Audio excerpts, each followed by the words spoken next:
Okay, so we are live on Facebook. Hi everyone. Hi. It's a pleasure to see all of y'all. May I introduce? Do we have Miss Vaishali Sinha also with us now?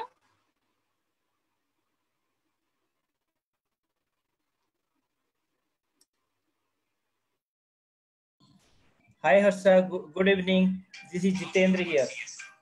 Yeah, this is Jitendra here. Yeah, so Vaishali will be joining soon in a minute or so. Okay. Can you hear me, Harsha? Hello. Can you hear me? I see. Okay. Audible. Hello? Yes, you are. Right. So she will be joining in a minute. Okay, great. So in the interim period, allow me to introduce everybody with, though he doesn't need any introduction, everyone knows Shri Mayank Gandhi.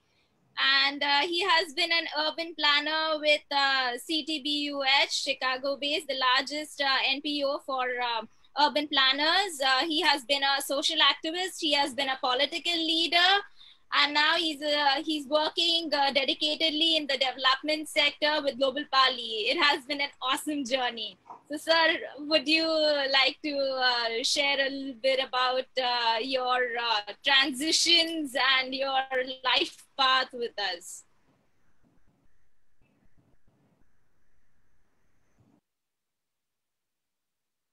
So you're on mute. Thank you, Harsha, for inviting me. And I'll be very happy to share my journey with all of you friends. There is a short film that I thought maybe I could show you and then speak, or would you like me to speak without that film? What would you like? Sir, a few opening statements and then we'll play the movie also. Sorry? A few opening statements. No. I'm just saying I have had a wonderful life, and people go from villages to city to the globe. My journey has been quite the reverse. From the international working, I've gone to working for the country and now in the villages. And every part of the way I've enjoyed myself so much. And I'll be very happy to share that journey with you. And some of the insights and some of the thoughts that have driven this journey, I'll be very happy to share over the next few minutes. Thank you. Thank you for joining, sir. Hi, Vaishali. We have a very esteemed personality and eminent in the industry, Miss Vaishali Nigam. She has been a stalwart and has proved her mettle in every single role that she has taken up till date, being an investment banker, leading the largest companies to being the top 25 impactful CSR leaders, from India CSR to CEO. Today's magazines conferred Business Women of the Year in 2019. And she has also been chairing the UNGCNI Gender Equality Committee. Welcome, Vaishali. You are on mute. Thank you. Thank you so much for that introduction. Nice to meet everybody. It's an honor to have you. A few opening statements from your side, then we will play the videos that have been given to us. Sure. Hello everybody. I'm not sure. It looks like we have people from around different time zones. So I hope all of you are doing well. It's good to see faces on a screen these days. Very difficult times, unprecedented. But really, congratulations to all of you for trying your best to continue, business as usual.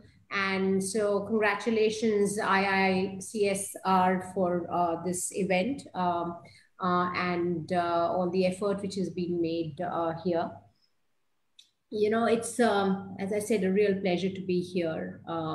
Thanks a lot, Harsha, for inviting me. And I would like to congratulate all the candidates today for the award, and for, more importantly, the commitment you have shown towards doing what you're doing, with your heart. I think that's very important. I'd also like to congratulate all the candidates who have completed the training course, which is being conducted by Dr. Hopkins. And Dr. Hopkins, thank you for conducting it.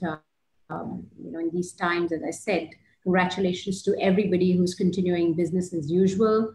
We're living in very, very trying times, but one thing which has really come to the fore is that CSR and sustainability have become more important than ever before. And I think through these, activities, we will be able to build a more resilient post-COVID world. And that's something which really validates a lot of the work, all the winners and all the organizations which have committed themselves to CSR and sustainability are doing. So I think we are in a very, very important position, and we really need to think deeply as to how we can contribute in a big way once COVID is behind us. And I really do hope that it's not very far before we can say that COVID is really behind us. One thing is for sure that, whether it is COVID or whether it is even climate, women unfortunately have been at the receiving end of all of this. So if I look at some of my, peers and some of my colleagues who had jobs in the hospitality sector or in, the travel sector, airlines, etc., they don't have a job anymore. So it's really been very difficult on them. Also, those who have a job, often most of them who have been in, in the medical sector, have really had a very stressful time, because, they've had to struggle with taking care of patients coming back, not sure of being infected, and then having to take care of families, elderly, young children, etc. Very stressful. I mean, just doing nothing and staying at home during COVID days has been stressful. But if you have to do all of your work and come back and worry about what impact you're going to have on your family without much help, that's even more stressful. It's a pretty tough time. And then on top of that, and I really do want to talk about it, and I really talk about the plight of women on almost all forums I speak, that they have also been at home often, at the receiving end of domestic abuse as well. Without, at least in India, I can say, without much recourse to a number they could call for help or an organization they could call for help. And that's the worst situation to be in. So honestly, this time, so I guess there is a case, there's a gap area for us to work in this area for sure. If you look at The Economist, if you look at climate now, The Economist predicts that due to the lack of climate resilience, the global economy will be 3% smaller in 2050 than it otherwise would be. So that's almost $7.9 trillion cost. These are just some numbers which are important for us to reflect on and to kind of, put sustainability, climate, and all of these all the way on the top. And, and the answer to a lot of these things remains that I think there is an opportunity for the private sector. There's an opportunity for us in the CSR field to do a lot more than what we're doing. I don't know how much time I have, Harsha, but, these are some of my important, I would say, some comments I have, where rebuilding a post-COVID world will be resting on basically sustainability, social responsibility, and how the private sector, how the employees contribute, engage with other stakeholders like the government, etc., to make their work more impactful is going to be quite critical.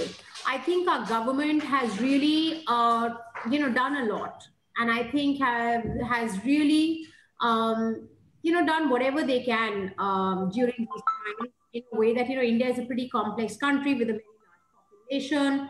And I would say that, the literacy level of a large part of the population around hygiene, health, and awareness is not as much as it should be.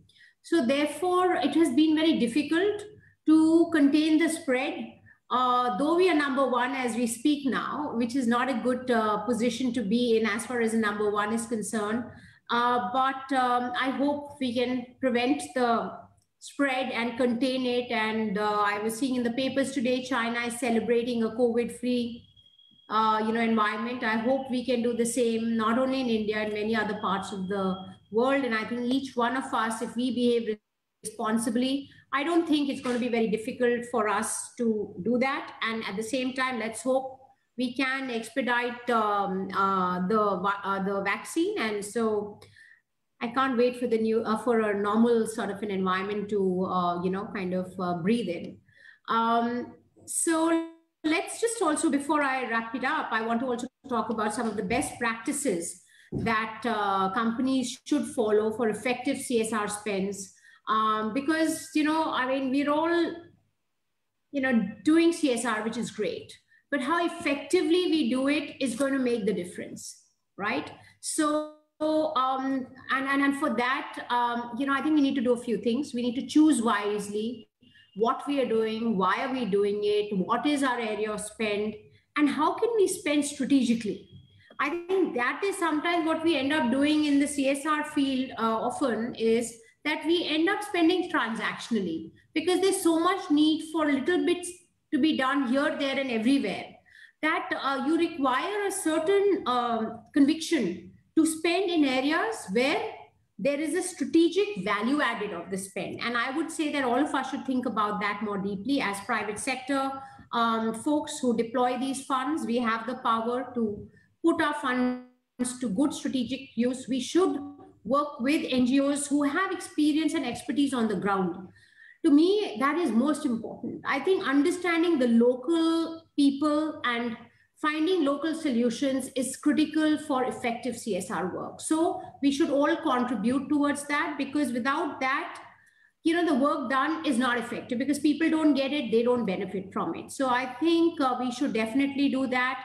The other area which I would say, which I feel is really important, is that, we need to bring together the vision which we have, courtesy the SDGs. We have to understand what a global plan is for us to save our planet, what a national plan is, and then go state by state, region by region, district by district, and try and feed into these SDGs in a way that at least if I commit to an SDG, I'm doing that top down, left, right, 360-degree approach and feeding into, one of the SDGs, so that as an SDG is important to each one of us, we are delivering towards that in a comprehensive way, and that's when we'll have impact. So the point I'm making is doing effective CSR work is important for those of us who are engaged in this. Are blessed, I think, to have that impact. I find that extremely rewarding. And I think in the post-COVID era, we should be seeing businesses move towards more environment-friendly practices. I mean, while we may be number one in COVID, but it's really, really a boon. I live in Delhi and in Gurgaon. I spend time in both places. And it's amazing to see our skies go from gray to blue, and we can actually see clouds here. So I hope we can invest in the environment and work on keeping, the environment clean. I think it's not only a, national responsibility of corporates, of individuals, but it is all of us, how we work together. I think a lot of research on trying to work in areas which will help us improve our environment, whether it's R&D on storage, on renewables, intermittency, whatever it might be. We need to work on helping us improve our environment, because that is very critical. We should promote reuse, recycle, so that, we are kind of contributing towards a circular economy. So, in many ways, I guess the pandemic has been a dry run for all of us. ESG has become suddenly, all the way it's come in the center of everything. And it's wonderful to see investors committing and looking at ESG, and, all of us, whether you are a renewable energy company or not, we all have the ability to position, reposition ourselves so that we can meet the guidelines and we can also get more funds for our businesses, but yet contribute towards the SDGs as well. So anyway, so these are some of the points I wanted to make as my opening comments. And I guess I will save my comments for the Q&A, etc. for later. Thanks, Harsha. Thank you. It's like we have covered almost the entire gamut of sustainability and CSR with the within the span of 10 minutes, to be very honest, from circular economy to gender equality. You've covered it all in a very short span. I really applaud you for the same. At this note, maybe we can show the video of Renupa and Global Parli, both of them, and then we can have an interactive session with our esteemed guests.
Well, hello everybody. This is Michael Hopkins speaking.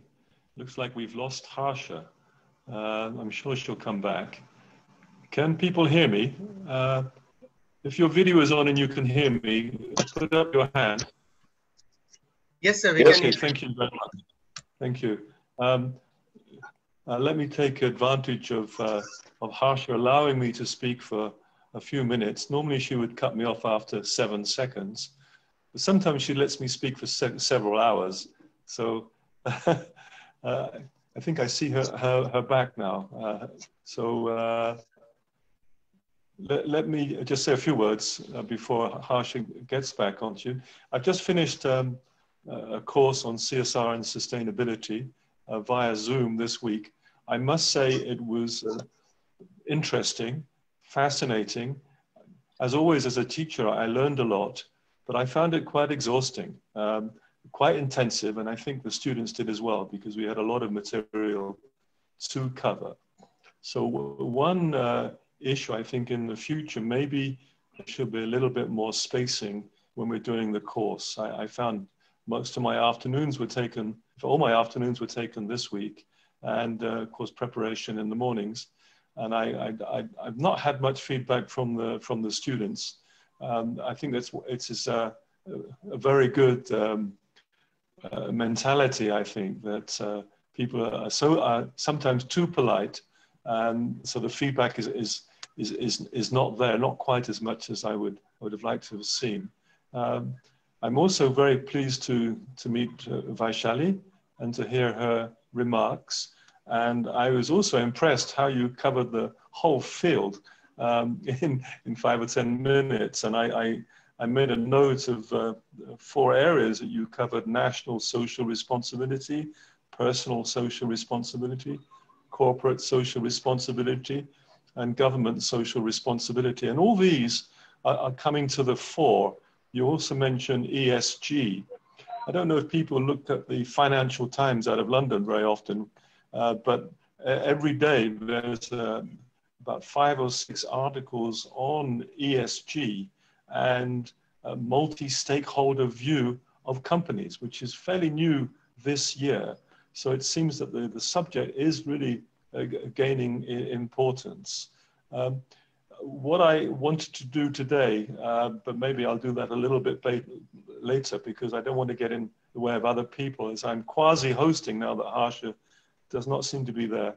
I just wanted to define the terms of corporate social responsibility and sustainability, because it's quite clear, even after working 4 or 5 days with very, very bright, I hesitate to use the word students, because very, very bright adults with whom we spoke this week during the course.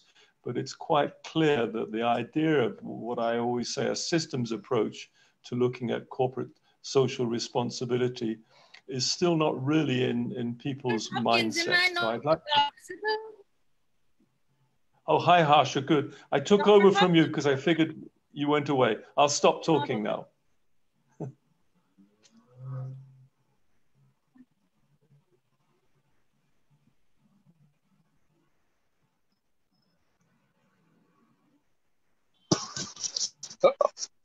Dr. Michael, I think that running video is a problem for Harsha. Okay. Is it not visible? Yeah, it is visible, Harsha. Only do as much as the daylight permitted us.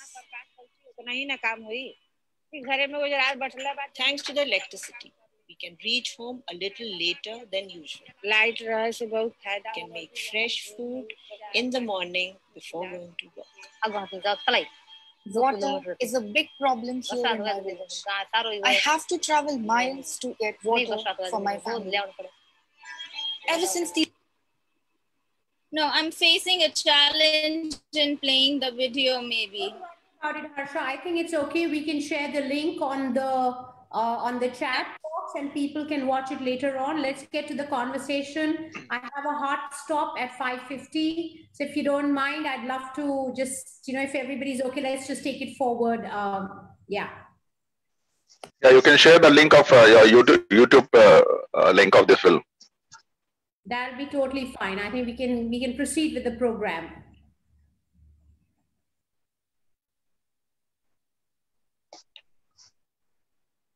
Harsha, are you there?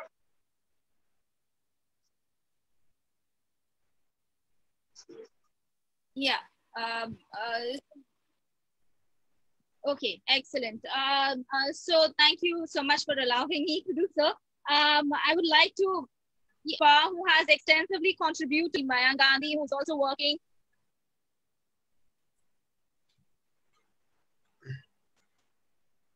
On side, we have Mr. Mayank Gandhi, who is also working on the ground with the people in the village, 16 villages, and trying to make it global and replicate the efforts. So I would like to understand from you all, what would be your concept for smart villages, and in the journey of CSR and sustainability, how and which projects do you all focus upon, and what are the measuring instruments for each one of you all?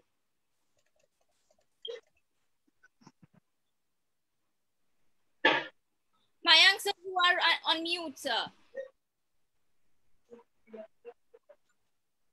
Yeah, let Vaishali speak. I'll speak a little later. I think she has to go somewhere, right? No, please go ahead. I'm here for another 40 minutes, half an hour, sorry. So please go ahead, Mayank. Please do. Yeah. Harsha, is it possible to see the video that I have sent you? Or if it has the same problem. I'm facing. Ma'am, if you allow me, I can do so on your behalf. Can my colleague play it? Yes. I have enabled sharing. I have shared the links on the chat box, and Anyone can play it now. Yes. Maybe even Vaishali's team can play it. Okay, I would like to go first.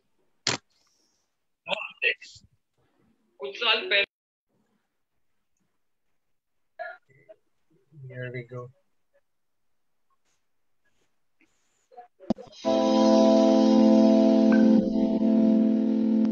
नमस्ते। कुछ साल पहले मैं एक international urban planner था और developed countries के लोगों की लाइफ देखता था तो मुझे लगता था कि मेरे भारतवासी की जीवन ऐसा कब होगा। एक जिद कर ली कि मैं पूरी जिंदगी इसी की कोशिश करूंगा कि ये भारत कब बदले, राष्ट्र का निर्माण कब हो। और मैंने अन्ना जी के साथ राइट टू इंफॉर्मेशन के ऊपर काम किया और कुछ कानूनों के ऊपर काम किया और 2011 में अन्ना जी और अरविंद केजरीवाल के साथ मिलके इंडिया अगेंस्ट करप्शन मूवमेंट जो शुरू की, वर्ल्ड की one of the biggest movement थी, उसकी लीडरशिप में मैं था। फिर वो मूवमेंट जो थी वो एक पॉलिटिकल पार्टी बनी, आम आदमी पार्टी, जिसका मैं नेशनल एग्जीक्यूटिव मेंबर था। लेकिन जैसे मैं पॉलिटिक्स में घुसा और मैंने जो जो देखा, मुझे ये लगने लगा मेरे से राजकारण नहीं हो पाएगा और मैंने 2015 में पॉलिटिक्स कंप्लीटली छोड़ दिया। लेकिन वो कीड़ा तो था कि मैं कैसे इस देश को बदलूं। गांधी जी कहते थे India soul lives in its villages. अगर इंडिया को बदलना है तो गांव को बदलना पड़ेगा और अगर मॉडल बनाना है देश को बदलने का, ऐसी जगह सिलेक्ट करें जहां सबसे ज्यादा तकलीफ हो। मराठवाड़ा में हाईएस्ट सुसाइड होते थे और 2016 के अंदर तो कुछ ऐसे गांव थे जहां पे लोग पानी के लिए तरसते थे, सुसाइड हो रही थी, डिप्रेशन के अंदर लोग थे। 3,500 रुपया इनकम फैमिली की थी और इसलिए जीते थे क्योंकि मरे नहीं थे। Hello, welcome to Parli. Parli is a pilgrimage for us. It is where Mayank landed up and found people walking around with dead men's eyes. They had no water to drink and no one to care for them. But Mayank cared. परली के अंदर मैंने पानी देना शुरू किया tanker के द्वारा। 56 गांव के अंदर 60,000 लोगों को 1.5 करोड़ लीटर हमने पानी दिया।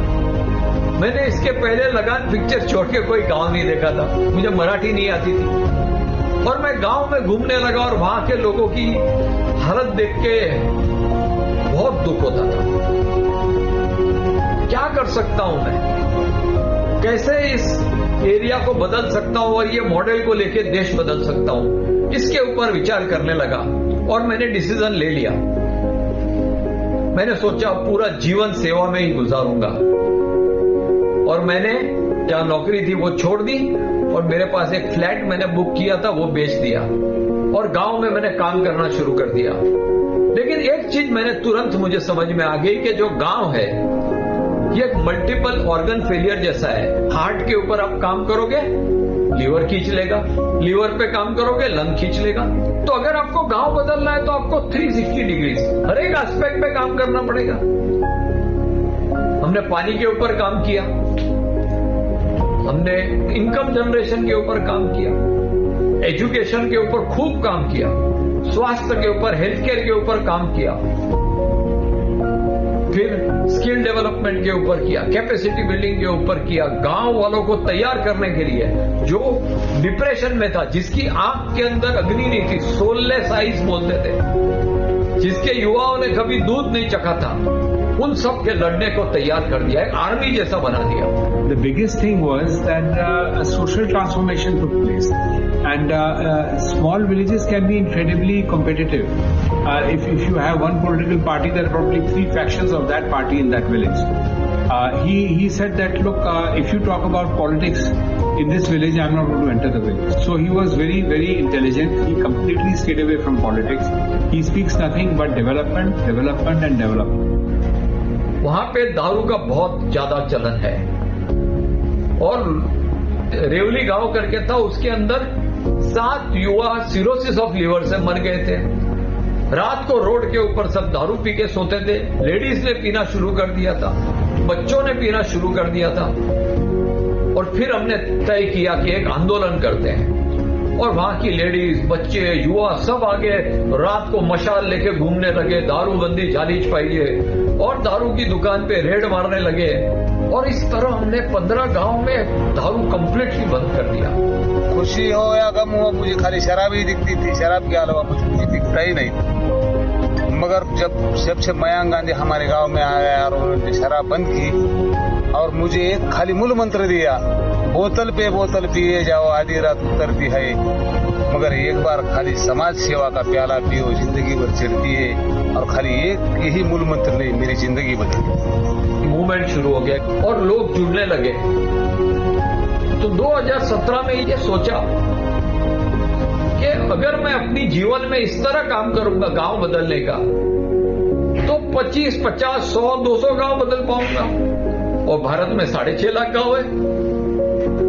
तो फोकस करके हमने ये सोचा कि अभी पानी के ऊपर काम करते हैं। जैसे शरीर के अंदर 70% मात्रा पानी की रहती है, वहां के प्रॉब्लम भी 70% पानी से जुड़े हुए थे। और लोगों को इकट्ठा किया।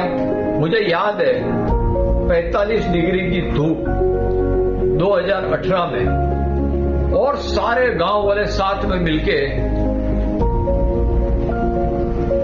पूरी नदी में घूमते थे। ऐसे करते करते हमने 222 करोड़ लीटर पानी इकट्ठा किया, 70 किलोमीटर नदी बनाई, 162 तालाब बनाए, 62 डैम्स बनाए, और पूरा गांव का गांव उमट पड़ता था श्रमदान करने के लिए। गांव में पहले झगड़े वगैरह बहुत होते थे।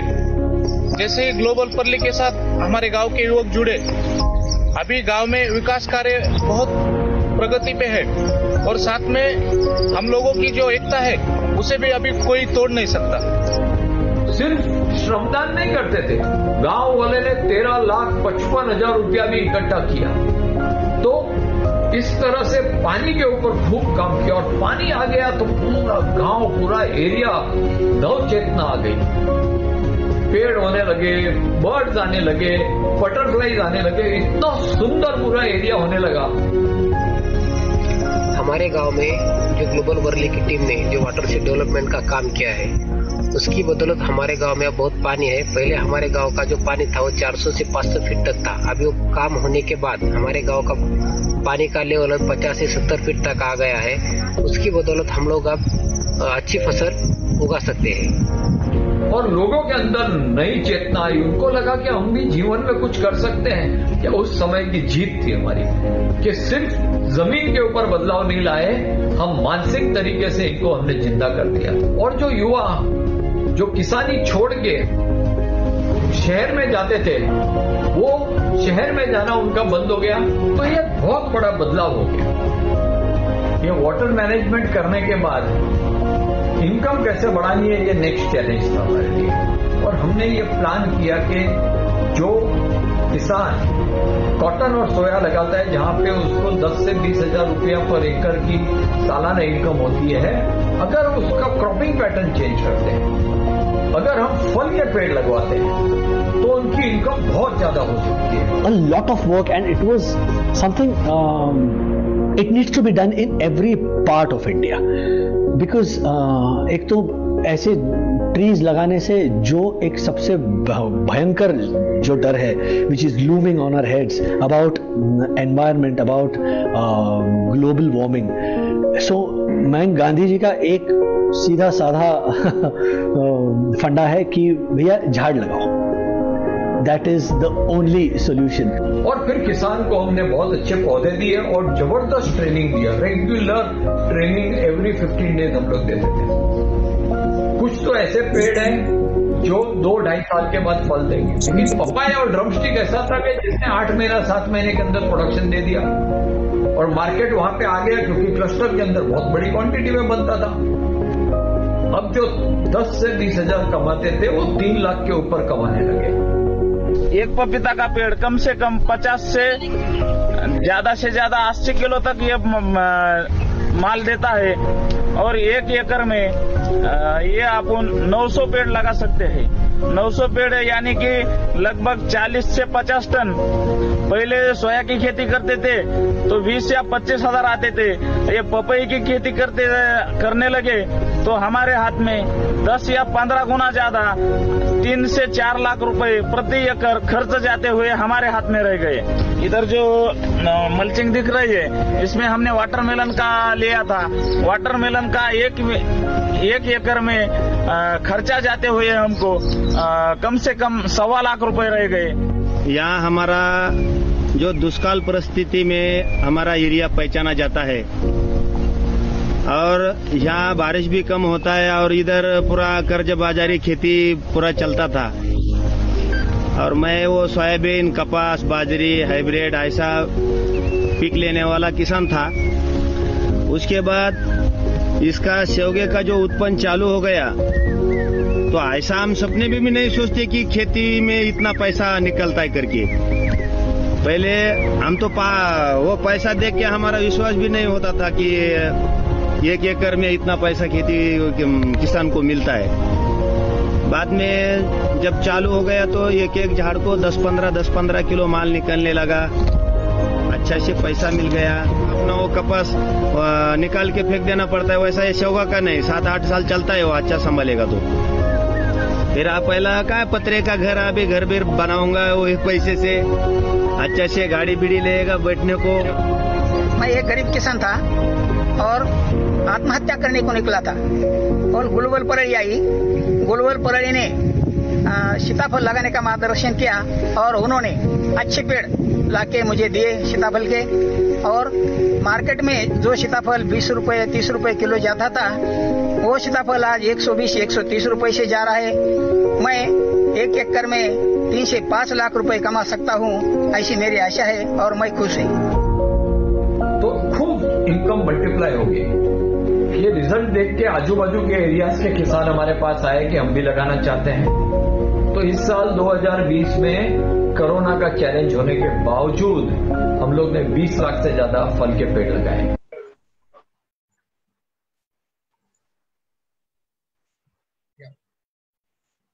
Hello. Yeah.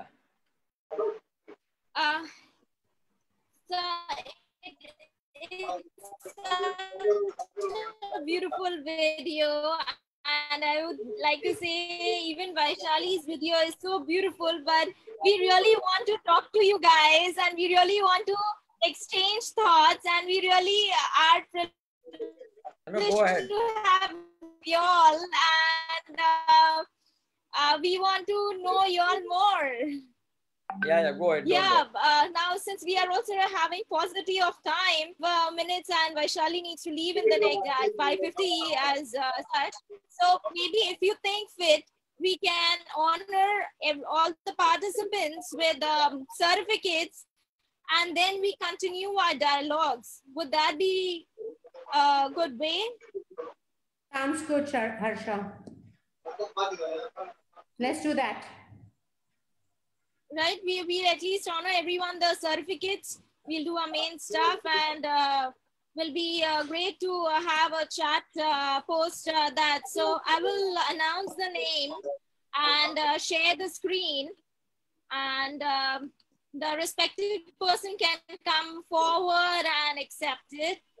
And I request Kirti, my colleague, to please take the pictures as we are giving the certificates. Kirti? Yes, ma'am, I'm here. Okay. Thank you so much. May I request Mr. Nilesh Kumar from NTPC to come forward?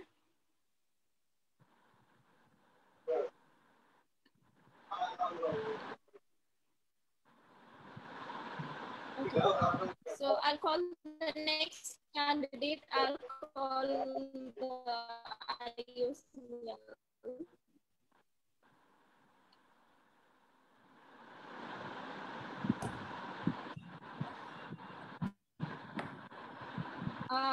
May I request Miss take the certificate?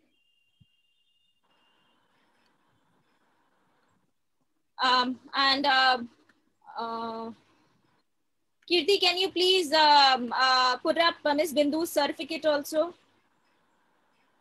Yes, ma'am. Thank you. The sharing is on, please.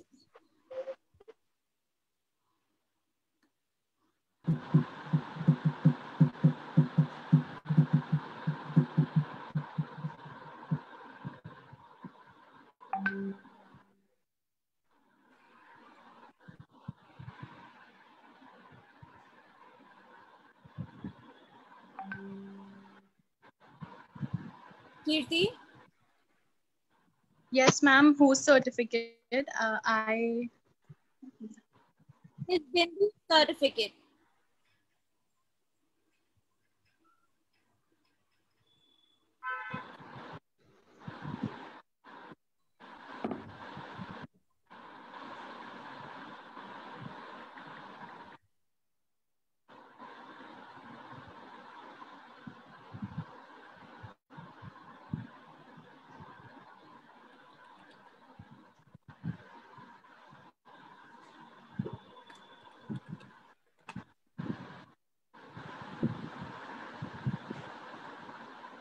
It's okay, Miss Harsha. We can move on to the next one. Let her trace it out subsequently. No issue.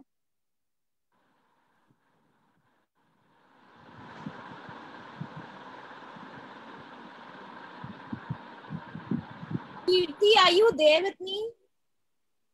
Kirti, can you please put on the certificate?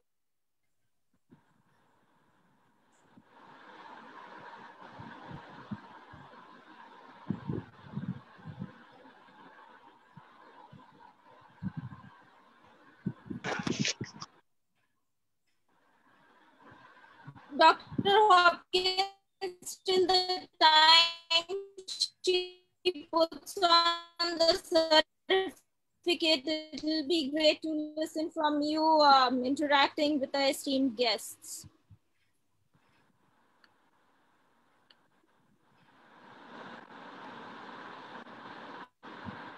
Okay, excellent.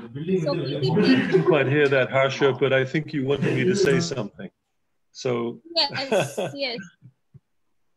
I'm very happy to see the certificate being awarded to Bharati Palanisamy. It was a very, very interesting week and great feedback discussing with you these issues. So thank you for coming.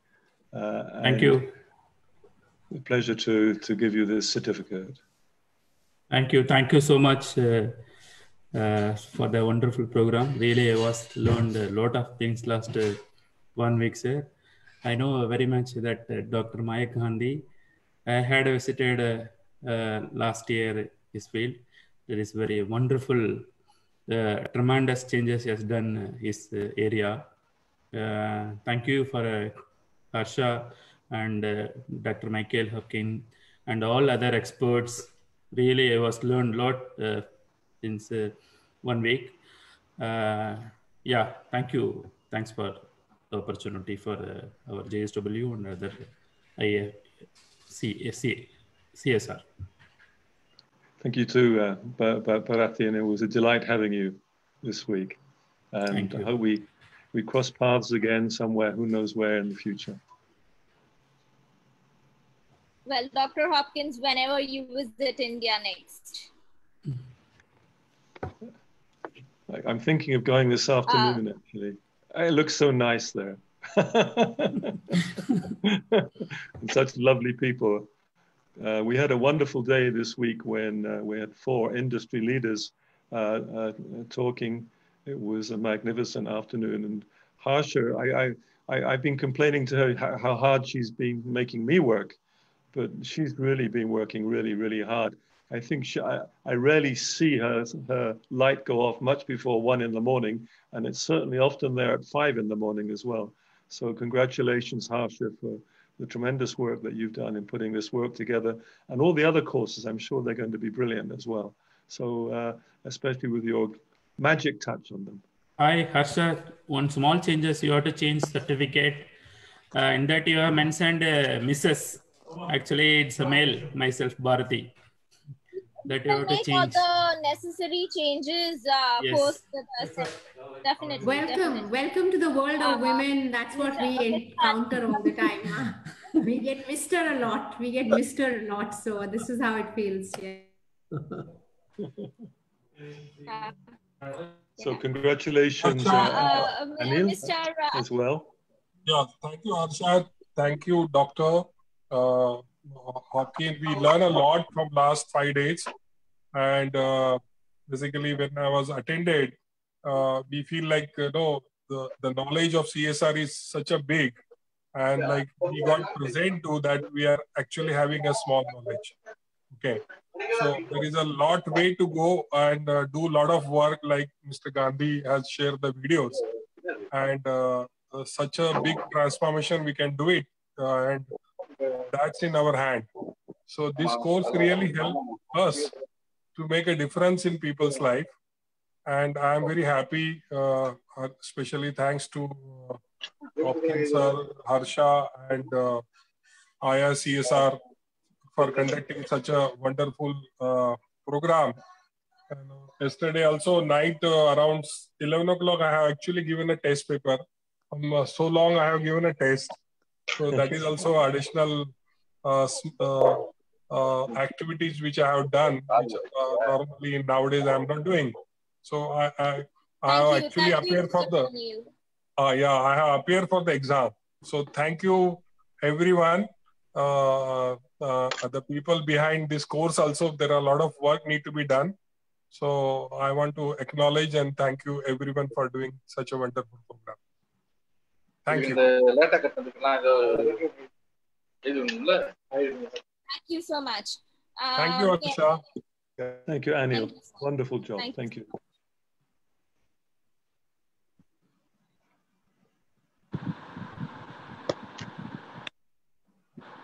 Mr. Mayank Gandhi.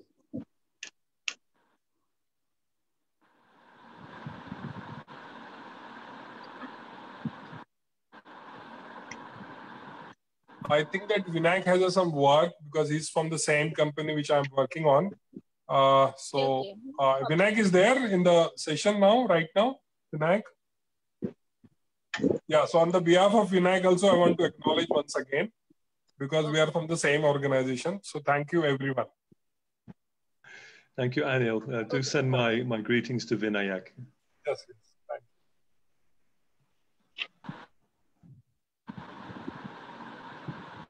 Bharati Palaniswamy. Okay, that Miss R. Bindu. Yes, we have your.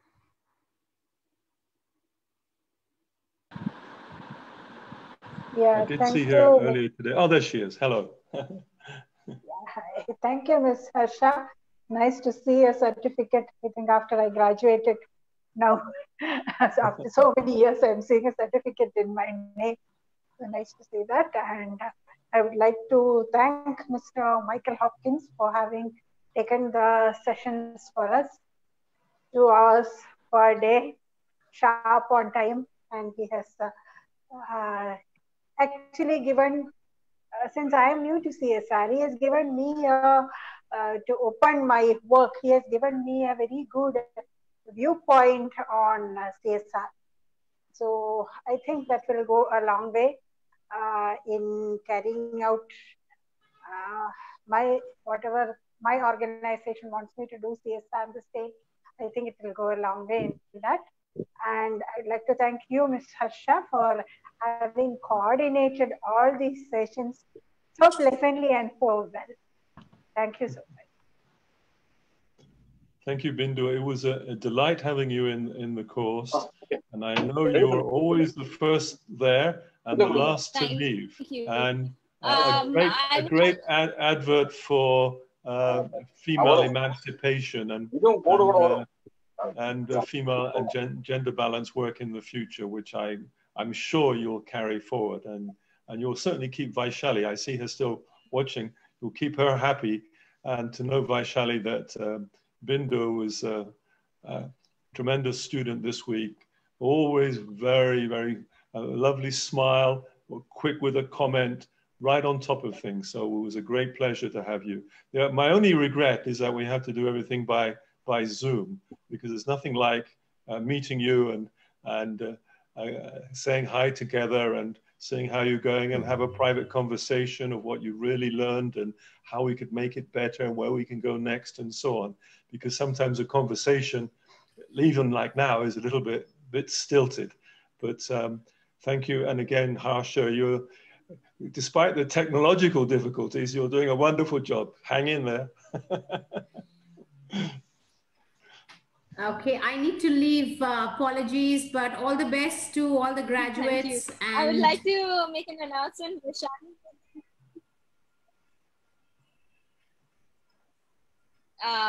Vaishali, may we have a group picture with you before you leave, because this is a general stuff that we usually have towards the end of the whole session. Okay. But since you're running out of time, so we'll just take a picture. And I request everyone to please switch on their camera.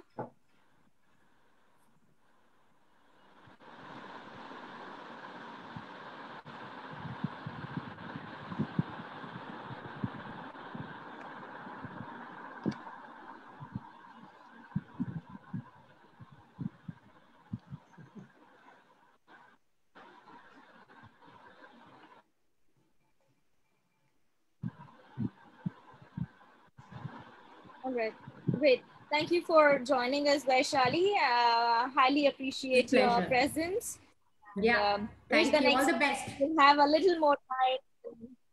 Thank you. Thank you. Bye-bye. Thank you, Vaishali ji. Bye-bye, Thank everybody. you. Thank you. Yeah, most welcome. Bye-bye. Kirti, may we continue with the awarding ceremony? Yes, ma'am. Just a minute.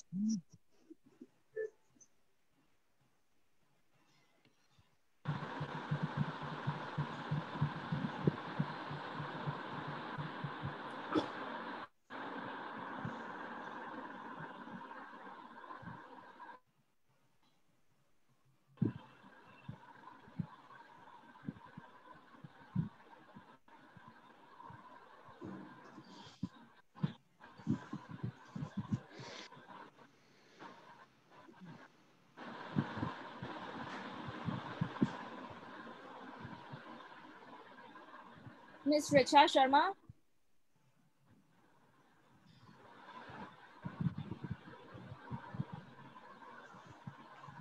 Ma'am, just a second. There is some problem with my...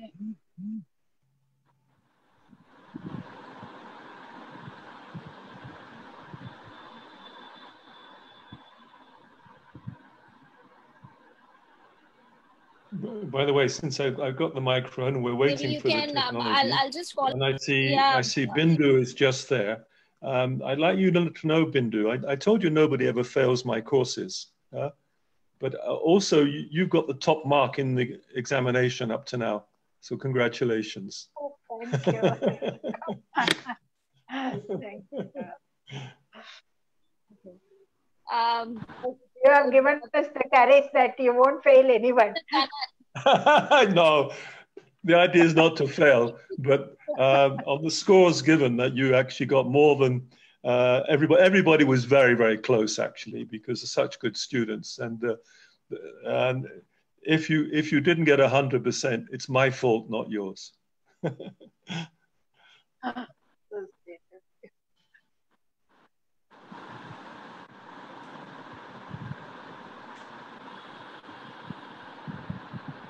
Mr. Nilesh Kumar is not there. Mr. Kanan is there. So, Mr. Kanan, would you please come forward?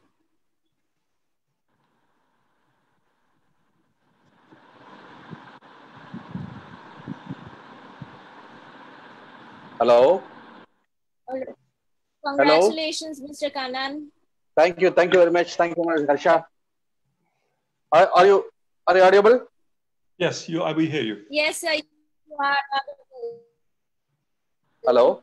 You are audible. You've been always there on time, and it's a pleasure to have your presence. Yes, thank you very much. Thank you very much, Harsha and Dr. Michael, sir. Thank you.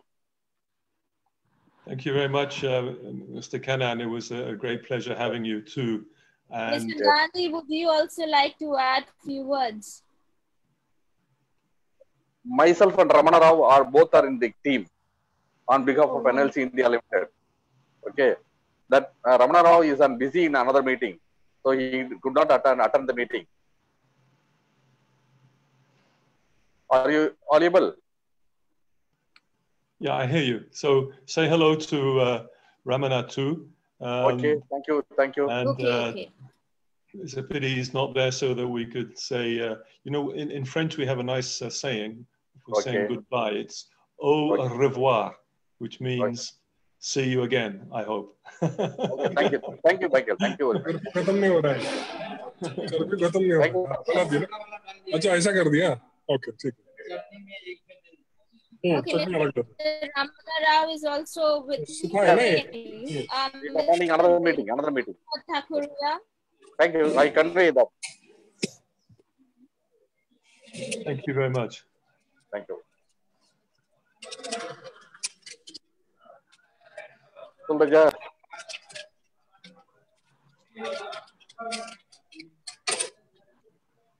Mr. Dal,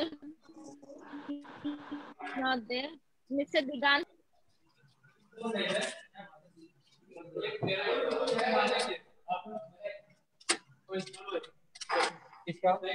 Sandeep नहीं दिया है, संदीप जाता नहीं दिया. Kirti, next one. Kirti, next one.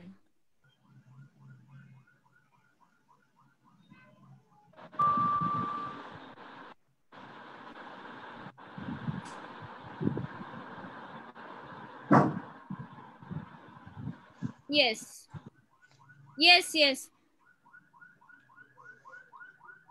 Yes. So Mr. Diganta, I see him, but he looks as busy as ever.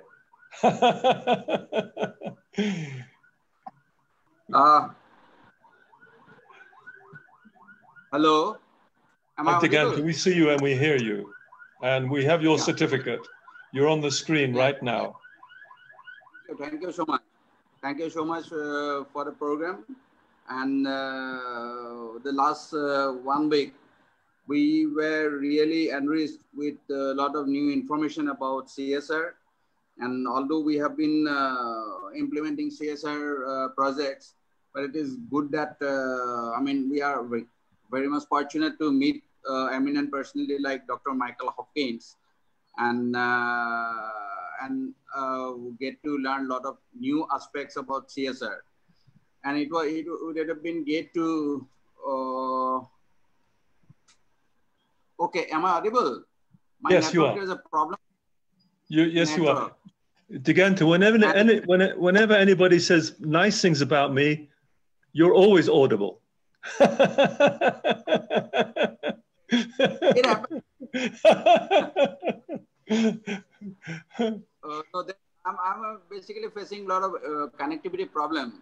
I had missed Ms. Vaishali's majority of the speech, but glad to, very much fortunate to meet the person like Mr. Mayank Gandhi, founder of Global Parli, and glad to see the the movie. And that was for me, that was a life-changing kind of a projects that drinking water projects, that whatever he has done, marvelous thing, marvelous projects. And those kind of basically projects, if we do, that gives us lot of pleasure. Although we have not been able to take up such type of large-scale projects, but in our Indian Oil AOD state office in Guwahati, we have also done a projects that is for cleft surgery. That is kind of a project which basically treat the children with cleft lip and palate. These last 3-4 years we have been sponsoring this type of projects that basically gives what happened with cleft by birth. This problem, the children with having cleft, they become with time they become basically they have problem for eating food or speaking it is really difficult for them, because of which basically they get isolated with time. So, and after doing that surgery, and it basically, that project covers everything, taking those beneficiaries from the remotest part of whole Northeast, and then keeping them in the hospital. We did it with an NGO, that is a society, Mission Smile. That is an international basically society. We treat the cleft patients, and after the surgery, we can see the change, because the children after the surgery, after say around 15 days time, they can start feeding. They can take food, they can start going to the school, they can mix up with the children of their age. So that was kind of a program, kind of a project, which gives a lot of pleasure. And then last 1 week had been very good. We get to, understand a lot of aspects about CSR. And thank you for the certificate. Harsha, you was really was a very good coordinator, and I wish we could meet, physically and accept that certificate, but it cannot be possible. So virtually we have to, accept the certificate also. And with this, I feel sometime definitely we'll be able to meet very soon in near future. Thank you, sir. Thank you, Dr. Hopkins. Thank you, Harsha. Thank you all the people who are behind this program, and the eminent personally like Mayank Gandhi and Ms. Vaishali, who is not here presently. Thanks all. Thank you, sir. Thank you, Diganta, and I'm looking forward to see you in Assam one day. It's on my things to do, high priority. And I agree with welcome. You. The video by Mr. Gandhi was superb. It was absolutely beautiful, actually. In fact, I didn't show many or even any videos this week, and I really like the power of pictures and also of music. But each of our courses was a little bit short, and also with bandwidth and so on, we never quite know if we could get through. But anyway, it was a delight, Diganta, having you in the course this week. So thank you very much for making the effort. Hope to see you soon. Thank you, sir. Yeah. Thank you, Mr. Diganta. It was a pleasure to have you with us.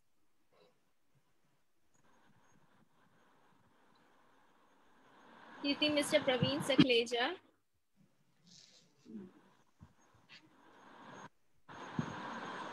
Yes. Yeah, thank you, Harsha. Good evening, sirs. Hi, I see you. Yeah, Praveen. Yeah, Praveen. How are you, sir? I am fine, sir. Well, congratulations on the certificate and for attending the course and being so active the whole week. It was a pleasure, and hope to see you one day in person in your beautiful country. I long for it'll be a great pleasure for me, and maybe to continue the discussions that we've been having this week. So thank you, Praveen, for coming along and being such a good student. In fact, like your colleagues, actually, I can't criticize anybody that this week. I hesitate to call you students, except that I'm a student of yours.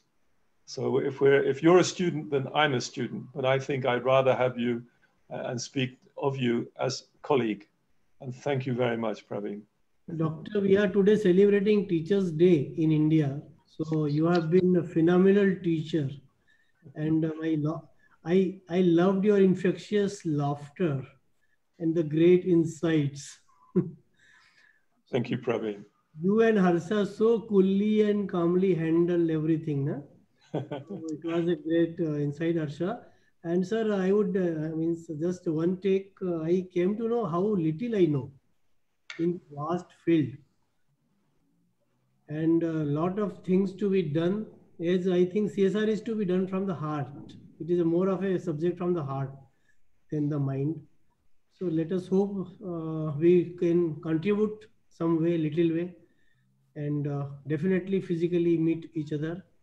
And again, my compliments on this Teachers' Day to all the teachers, including Harsha and Dr. Mike. I'm a student just like all of you all. Dr. Hopkins has been training all of us since age now. Very friendly, very great. Thank you, Praveen. But it's easier with good people. The better the student, the better the colleague, as you know yourself, the easier it is to work. I think, in fact, probably that's also the foundation of this idea of social responsibility and responsible, is that we can work together. We might not always disagree, but if we can do it with a smile on our face and a positive attitude, and I see that everywhere here. So I'm very pleased to have done this week's work, even though I'm going to have a good moan at Harsha for making me work so hard. But good for her for doing that. She's been, you won't believe outside the scenes how hardworking she is and how active she is. Very, very impressive. Well done, Harsha. Shall we give her a certificate as well? Yeah. Clap for Harsha.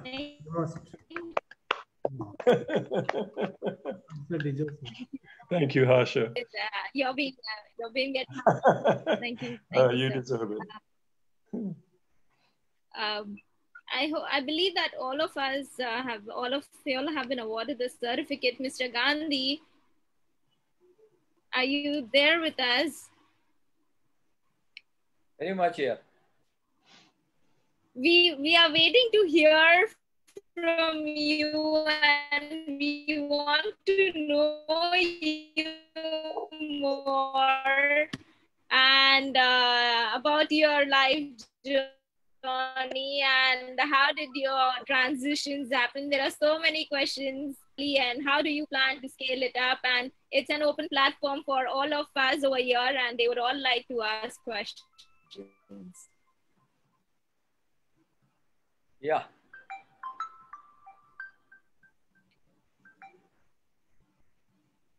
Yeah, can you hear me? Yes, yeah. Because I think Harsha has chosen.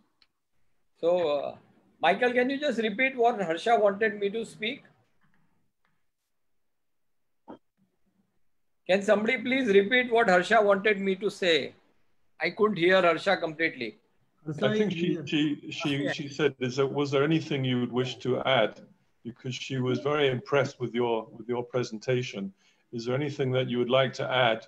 A message to our colleagues, but I also see to other friends of mine who I've never met personally. Well, yes, I have once.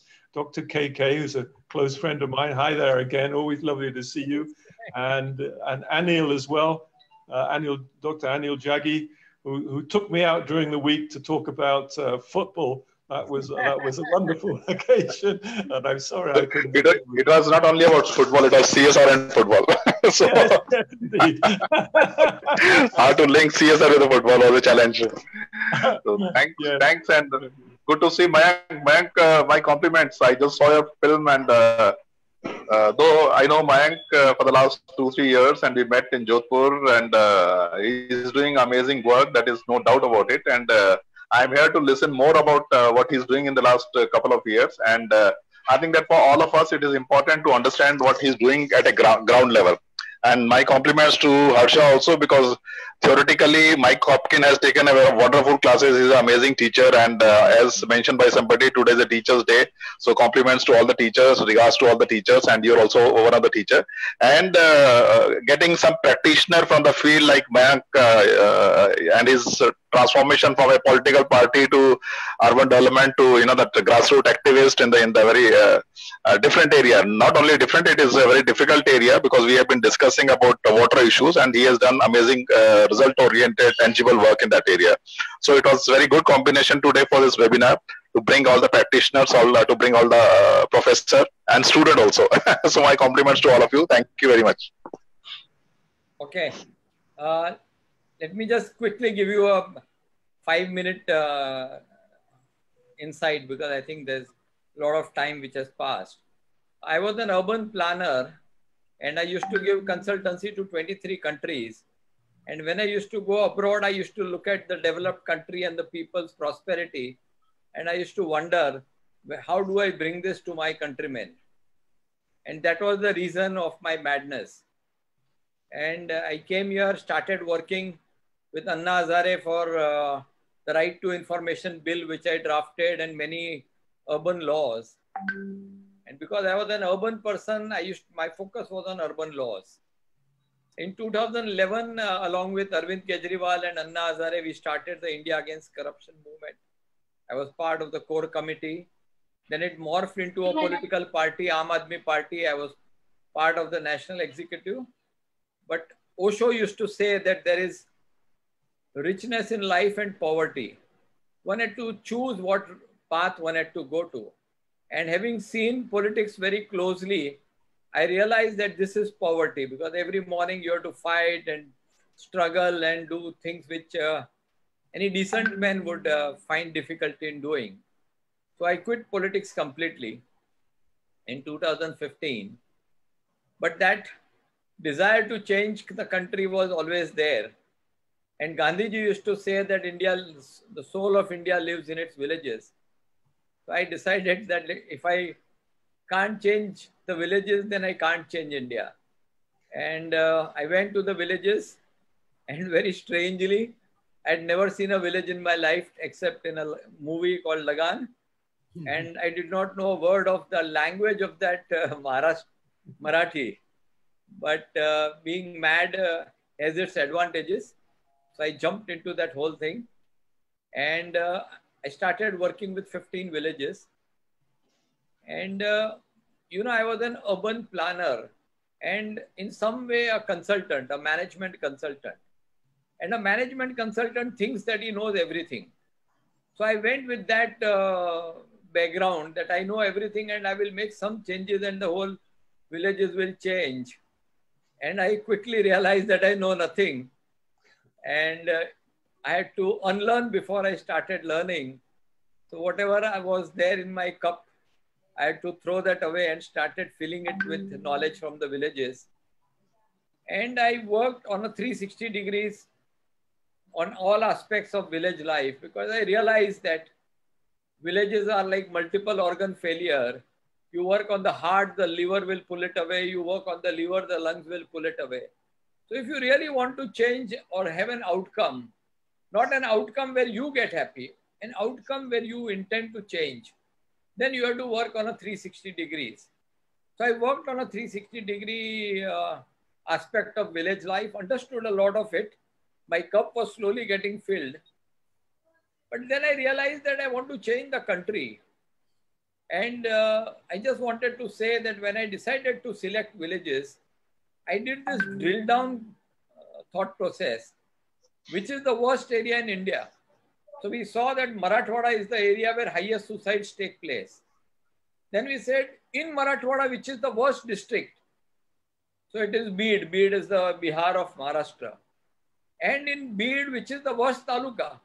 So while the average irrigated area of India is 40%, there is a taluka called Parli, which was 1.72% only. And there were huge amounts of suicides taking place. So I thought, if I have to transform, then let me take the worst area of India and transform it, and then replicate it and scale it up. So we took 15 villages earlier, and I realized that, how much time do I have to speak? Sir, we are all enjoying your talk, so please feel free to All right. speak as long as you want. So just wanted to say that some of the transformations in India, the change in hegemony happens through movements, whether it's the independence movement or the movement against the emergency or the mandir or the mandal or even the latest Anna movement. So transformations have taken place in this nation through movements, but these movements have generally been very confrontational and destructive. So you know how to break that building, but you don't have the plans to make a new building. I felt that that was the one reason why, in spite of so many successful movements, this country has not changed. So I thought that we should work on a constructive movement rather than a confrontational movement, a development politics rather than a confrontational politics. And there was one instance which I want to share. There was a village called Revli, a small village of 3,000 people. And typically we meet in the premises of a temple. And while I was speaking, somebody was speaking over me. And I got a bit irritated and said, at least don't drink and come in a village, or come in the temple. After the meeting, I felt I should not have said it. He must be somebody's brother or somebody's uncle. To humiliate him like this was not right. But the Sarpanch took that very seriously. In the evening, he went to that shop which is selling this illicit hooch or illicit liquor and said, 7 youth have just died of cirrhosis of liver, and men folk sleep on the road at night drunk. Women had started drinking. 10 years old had started drinking. So why don't you stop selling this liquor? I don't know what happened to that guy, but he said, I've got 7 days stock. Let me sell that off and I will stop selling liquor. So the Sarpanch called me at night. Next morning, I went there. I remember at that time, I used to come on television every day. So for them, I was a kind of a celebrity. I know reality, there was nothing like that, but they were naive villagers who felt that I was somebody important. And I went and caught his feet and said, I am not going to leave your feet. God has come within you. And I understand that you have decided to stop selling liquor, but how will your family survive? I will give you 3 pregnant goats and you start a goatry business. So after 7 days, he stopped selling liquor and I gave him 3 pregnant goats. But that was a formula which helped me a lot, because that's exactly, then I got the cops and we raided village after village, because all these were illegal hooch. They were not like official shops. And the men folk would run away and I will go and catch that his wife's feet and say, while I am there, the raids will continue. If you want to change your life, you cannot live a life like this in which every day the police would be raiding you. Why don't you stop selling liquor?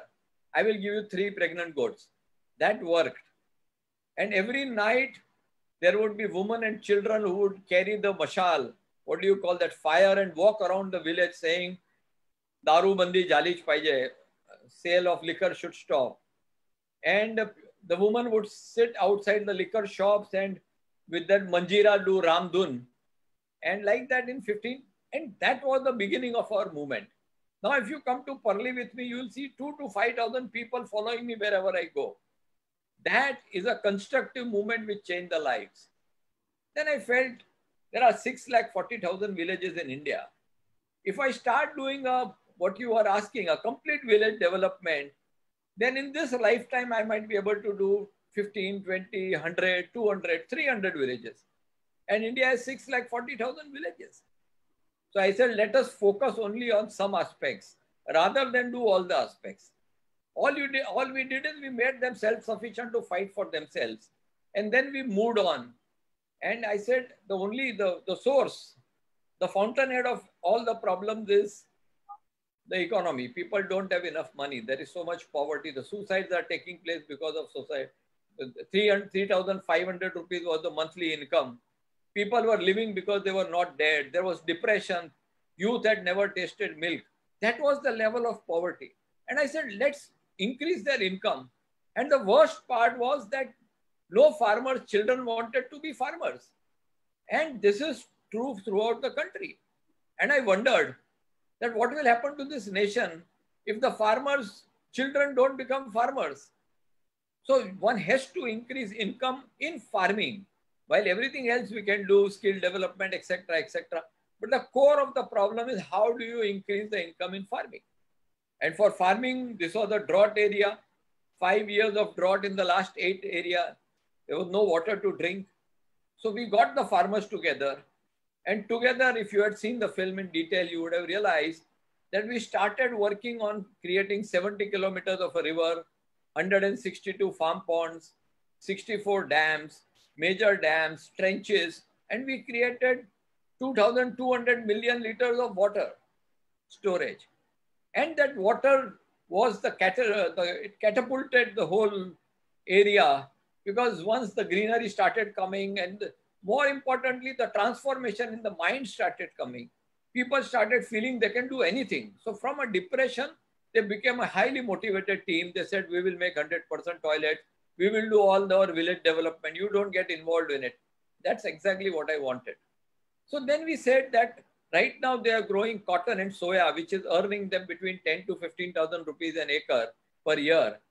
And we had a team of agronomists and agro industries and academics, and we figured out a way that if you were to do the change of pattern, cropping pattern from cotton and soya into fruit trees, then instead of 10 to 15,000, you start earning between 3 to 5 lakh rupees. So it is 300,000 to 500,000. So there was a jump in income of 30 to 50 times. And we convinced the farmers, they started planting fruit trees, and papaya and drumsticks started coming, and they started selling, and they earned at least 50 times more money. And the whole scenario changed. The people who started earning more were walking like this, they had motorbikes, and people started following. So in the last 2 years, we have planted 3.2 million trees, and the income has increased substantially. I will just give you one aspect which needs to be brought to your attention. Growing fruit trees in the farms of the farmer had threefold benefits. A, it increased the income multiple times, so the farmer, his family, his community, his village, everything prospered. Two, the agri sector prospered, and because of that, we were doing it in large clusters.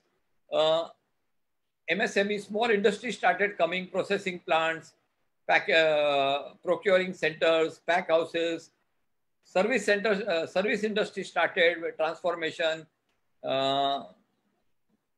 movement of materials, and we are going to put up processing plants so you can export and get foreign exchange. So the GDP of the nation changes with that. And for me, the most important thing is I believe that the cheapest, best, and fastest method of fighting the climate crisis is mass plantation of trees. And because we planted such a large number of trees, the greenery brought in the monsoon, reduced the global temperature, it gave in more oxygen, the topsoil was held together by the roots, water went to the aquifers, to the roots, the leaves felt and increased biomass. And for me, the most important growing fruit trees is millions and millions of microorganisms, insects, birds, humans, animals got fed. So in a way, this one point enabled me to do all of these things. So this was the proof of concept that we created. And we did this in 106 villages in 2019. This year, we are working in 3,856 villages in Marathwada and 219 villages in Madhya Pradesh. Next year, we intend to work in thousands of villages, tens of thousands of villages. So one was creating a proof of concept. Second was to scale up and replicate it. And now, most importantly, we are working with the government very closely to institutionalize the whole thing. So entire last week, I was in the Prime Minister's office. I was working with the Agriculture Minister of India. We are tying up with Netherlands and Israel for technology. So we are trying to bring in the best in the world to grow trees to increase income by a factor of 20. So this is what I'm doing. And thank you for giving me so much time to hear me. If there are any questions, you're most welcome to ask them. So I'm like a man possessed. I'm just, Harsha, I just want to tell you that I am a man possessed. When I quit my job, I sold out my flat. I sold off every possession I had. And I thought I will spend my life doing seva, because there cannot be anything better than this to do in one's life. Because there has to be a purpose and meaning of life. You cannot just go through the family and earning money and being with having holidays. For me, that's not suitable. And that's because I'm possessed, I'm mad, I'm not normal. Please go ahead. Sir, I still remember there was a time when you were a part of India Against Corruption. And this is a fond memory when you were, when there was due to the political scenario, there was a situation when we were all in a police station, and even I was there fighting for you to get out of the police station. I still remember those days, and it's been a journey to know you since 2014 till date, and see you grow the way you have shaped up. Yes, sir. I have been to the jail so many times, but I have been so fortunate that my wife and children have always joined me to come to the police station. They said, we want to be arrested with you. What fun we have had in this life. Yes, we noticed that. I noticed that back in 2014. So it's been great to have you. Are there any questions that any of the participants have over here? Can I ask a question? Yes, of course, sir. All yours. Mayank bhai, once again, congratulations and many compliments for the wonderful work you're doing. I'm also involved in the social sector for many years and observing a number of champions. As you mentioned about that alcohol guy, and the guy selling daru, and I think within no time he was transformed. That is, I think, very strange experience. So my question is like, because you have been doing all this thing in a very short time. Like I can see that in the last 2-3 years you have done wonders. Right? So what is the success points? Would you like to share your success story? Success means that one point agenda, like why you're so successful in the rural area where so much of resistance, especially for this kind of culture, is there. I'm from Uttarakhand, you know that, and we have a famous story of Chipko Andolan from Uttarakhand. Right, so but still that culture is there, and people, especially in the rural areas, spending more on the alcohol rather than their social development. So this is, I think, the major problem in all the rural area, not only in Maharashtra or other area, but in Uttarakhand also. This is a major problem. Ladies are, doing this kind of movements. Chipko was one of the example, and fight against the alcohol is also one of the major movement in Uttarakhand. But still, I don't see much result at a ground level. So would you like to know, that some of the points, like how you are able to successful in this kind of highly resistant society? I'm going to give you a very honest answer, and you may not like it. So none of you will like it, but I still want to be honest, and I want to say, when I was in India against corruption and Aam Aadmi Party, if one wanted to pull my leg, they would say, why don't you go to the rural area and have meetings? And it was outside my comfort zone. I had never seen rural India. And so I would obviously shy away from it and not ever go into the villages. From there to go and spend my entire life in the villages cannot have been a script that I would have written. The last thing I would write in my life is to go and work in rural area, in the worst rural area of the country, without knowing the language, without understanding anything. So somebody up there is writing the script. I am just following him. So I must tell you that even all that has happened is nothing because of me. Somebody up there is making me do it. I am just going with the flow. I have nothing. I do not use my brain. When there is a huge divine intelligence, why do I have to put my intelligence in the way? So when I sit in meditation, I get all the answers. He does everything. I am just fortunate that he is using my body and my mind to do what he wants to do. So it's all his plan. It's all his speed. It's all his idea. I've got nothing to do with it. So I think that is also linked with Uttarakhand. So Mayank is also author, and he has gifted me a book on AAP. I think that apart from his other activities, he is a great author also. So you can find the book in the Amazon, if I'm not wrong, Mayank bhai? Yeah, everywhere. Right. It's a bestseller. Yeah. Thank you. Mayank sir. Yeah. I'm Diganta Thakuria from Indian Oil. I am from Assam. Yes. And my two questions from my side. Firstly, you said you never been to a village. You didn't see a village before. I mean, you went to Parli. So first thing, what are the problems you faced when you went to villages for that your projects? And then secondly, did you face any threat? Because you were fighting against the people who were selling whoosh or liquor. And my next question is, when we'll see you in Assam, working for the Assam villages? See, this area where I went, I knew that this was the worst area to my mind. And this was the Gopinath Munde, Dhananjay Munde, Pankaja Munde territory, where many of them carried a sword and guns in their hand. And I knew that this was the area where there was a lot of criminal activity going on. So I said, I think we should take that. I should take that head on. And like the crazy man that I am, I selected that area because there was so much criminal activity. But he was with me. Nobody could ever give me a threat or tell me anything.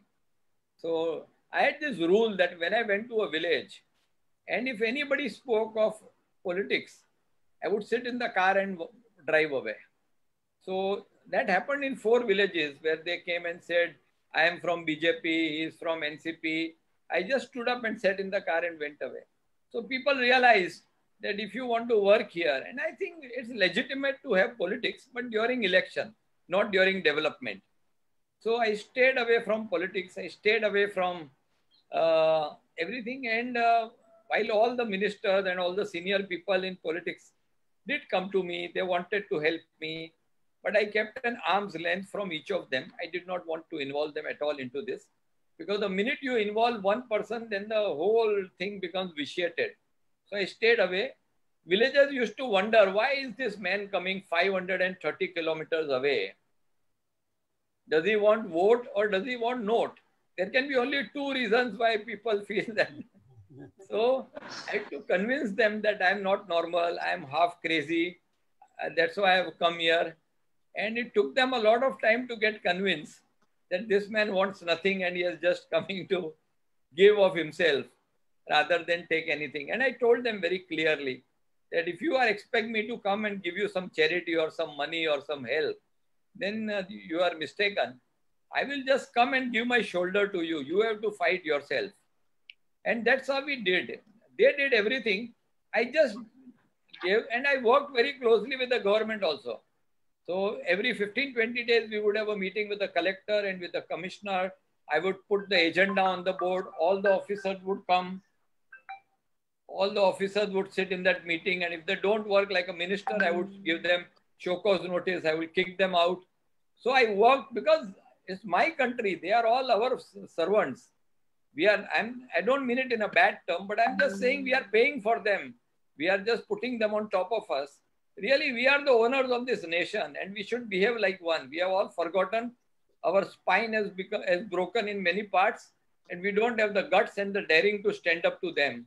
And I got all the politicians and all the bureaucrats to work for my project, for the people and the farmers of that area. Does that answer you? Yeah.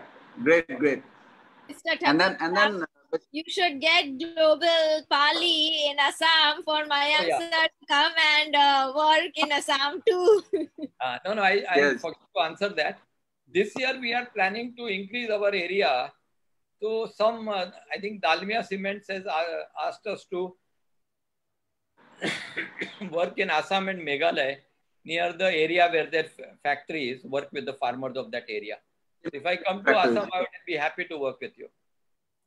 Yeah. You are welcome, sir. And what I feel... I don't belong to Maharashtra. I belong to the whole world. Wherever I get an opportunity, I'll be happy to come. Exactly, absolutely. You belong to everybody. Belong to the people. All of us belong to each other. Yes. Thank you, sir. Thank you. Mayank ji, I have a question to you. We always talk about rural-urban divide. How do you react to it? Being urbanite, going to village and working there, because after this pandemic, people are saying that livelihoods have to be created in the village, so village must well. So how do you react to this whole question of urban-rural divide? Thank you. So there are issues in urban and there are issues in rural. Okay. But I believe that the issues in rural are far more pressing, and much larger number of people live in villages, while there are some relief and help that comes through in urban areas. But in rural, especially the areas that we worked in, very few people came and worked. And so when we work or desire, like Gandhi used to say, work for the last man in the line. So the last man in the line are these villages where so much suicide and poverty and all of that is there. So if you had to choose to work, I would rather work with the last man in the line rather than people who are in the front of the line. But everyone needs it. Urban needs it, rural needs it. No issue. We have our next question from Mr. Ninad Khanvalekar. Thank you, Dr. Upadhyay, for asking the question. Hi, Harsha. Thank you so much for this opportunity. Hello, everyone. I might not belong to the NGO group, but I'm quite, I observe a lot, and I have been working on similar lines since past 3 to 4 years. I might not also be on the NGO front, but I am someone who assists or works for the NGOs or at different levels. So I'll just give you a background. Before I give you a background, I wanted to ask Mayank sir, obviously commendable with the work you have been doing so far within the rural areas for the development. But apart from their, economic upbringing or, civilizations and likewise, have we taken any step forward towards improving the quality of education given in these areas? And my thoughts may not appeal to you. But I believe that if you increase their income by 20 times, they will look after education and healthcare and everything. These are downstream products. Your first top product is increase their income. There are more than enough educational institutes, more than enough opportunities. Unfortunately, farmers cannot afford good education. So give them more money, they will afford good education. This country has no problem about education. No, absolutely, sir. So education, there is a need to work, and I hope you all work on it. I have a single-minded focus. How do I increase income? If I can increase income by 20 times, the education will take care of itself. Definitely, sir. Definitely, because I'll just brief you about my background. From where do I come from, and with which audience I have been working along. So we have been working with a lot of BMC and underprivileged school students who do not, who have little space or ways where they can explore the quality of education, like if you know, amidst this COVID situation, people have to restrain to Zoom classes, or they need to have at least one device in their family to continue schooling. But in current scenario, they do not have a device in their hand, so the schooling is totally shut down, unlike the case with other privileged schools. So we have been trying to constantly work on some things where we can provide at least one mobile device to each and every student, so that their school goes on. So that is something which I've been working on. So likewise, I wanted to ask, what kind of a difference does it make if a student comes from a rural area where they cannot afford at least even the one mobile phone in the family, and which completely violates their right to education in this situation? First of all, even though I work in the poorest areas, people might not have enough food to eat, but all of them have one mobile in the family. So, mobile has become a very major aspect of rural India. But yes, these are problems. These are so many problems are there in this country of 130 crore. And it's a wonderful country. I've never seen a country as wonderful and great as India. And we've been, because of whatever reasons, we have come down. And it's time for us to take it up again. At one stage, we had 33% of the world economy and 30% of the trade. Today, we have 2.7% of the economy, 0.8% of the trade. So nobody is going to come from outside and get this country back on its feet. We will have to do it. So let's push our shoulders for it. And let's push hard whatever changes we can do. Sure, absolutely. Thank you so much, sir. Thank you so much. Mayank bhai, Yeah. Sir, I am from Bombay, looking after CSR of Indian Oil Corporation in Maharashtra and Goa. So the yeoman work you are doing in rural field, how can, sir, like corporate chip in? How can we contribute? Personally, we may not be there for full year, but fund wise something, or what will the needed area? Just you can. We need CSR funds, sir. So if I seek funds from you, this year has been very bad because of the COVID. And some of the friends who were used to give earlier through their CSR had to shift their funds to either taking care of their employees or to give to PM Cares. So I'll be very happy if you could help us because our next year targets are much bigger than this. And I hope that funds, the shortage of funds do not stop us from reaching those heights.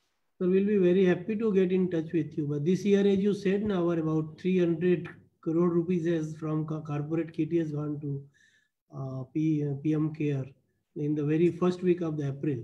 So this year, definitely that stress is there. So we should contact each other. I will talk to Harsha and we'll fix up a meeting or something. Yeah. We are having office in BKC, so Harsha will be in touch, sir. I also live in Jew, so it's not too far. So. Excellent. Any other questions? So we have question, the one interesting points which Mayankji has raised. Mayankji, you mentioned that you increase the financial condition of the rural area or the villagers and quality of education will change.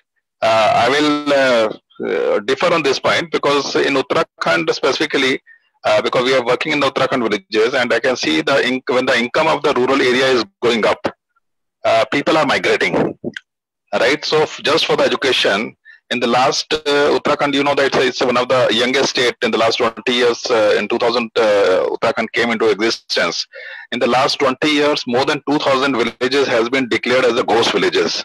Not even a single person is living in the area, in that villages. And the villages are beautiful in the Himalayan foothills, amazing kind of landscaping, biodiversity. They're so rich in the biodiversity, but still they have been declared by government of Uttarakhand as a ghost villages. So the point is that when person is making extra money, even the migration is also increasing. So that is the case of Uttarakhand, or that is the case of other states also. Because when they are making extra money, they want their children to go not in the government school, because in the rural area only government schools are there. So they will shift their family in the urban area just to get a private education in the private or convent school. So just please throw some light on this. No. You would know more about Uttarakhand. I think that's a very fair point that you make. I am working in Marathwada where there are good schools. So in village, there could be, let's say in 50 villages, there would be government schools, but one or two ashram shala, they call it, where education quality is much better. So you have to just go a few villages away to study. The higher education, you will have to go to cities. And there is Amba Jogai 22 kilometers away and Pune 300. So, but in schooling in Maharashtra where I work, there are good schools and bad schools. So if you have money, you can send your child to a good school also. So that possibility is there. What you are saying about the ghost, and I concede that that's a very serious concern. I have not studied that aspect at all. I'm sure some solutions could be found. But you are very right. That's a very serious concern. Thank you. We'll discuss on this later. Sure. Thank you, Mayank sir. Thank you so much for being with us, giving us your precious time, and we highly appreciate your the amount of work that you've been doing on ground. It is very rare to see people transgressing the life path that you have till date, and highly commendable work, and you're an inspiration to all of us. Somebody up there is doing it. Don't thank me, thank him. Thank you, sir. May we have another picture, and I'd like to congratulate all the participants present over here along with Dr. Hopkins. You've been great in delivering all the courses. I know I make you work very hard, but I hope it is for good reasons. Dr. Jaggi, thank you for being there. Mr. Sakleja, Dr. Upadhyay, Bindu, Mr. Bharati Swami, Palani Swami, and Prem, and thank you for being there. And Kirti, thanks for coming and taking some burden off me at the last moment when I was facing technical glitches. Thank you so much. I'll just take a last. Can I leave? Yes, sir. Yes, the picture is taken. Thank you so much. I will be sharing it with your team. Thank you.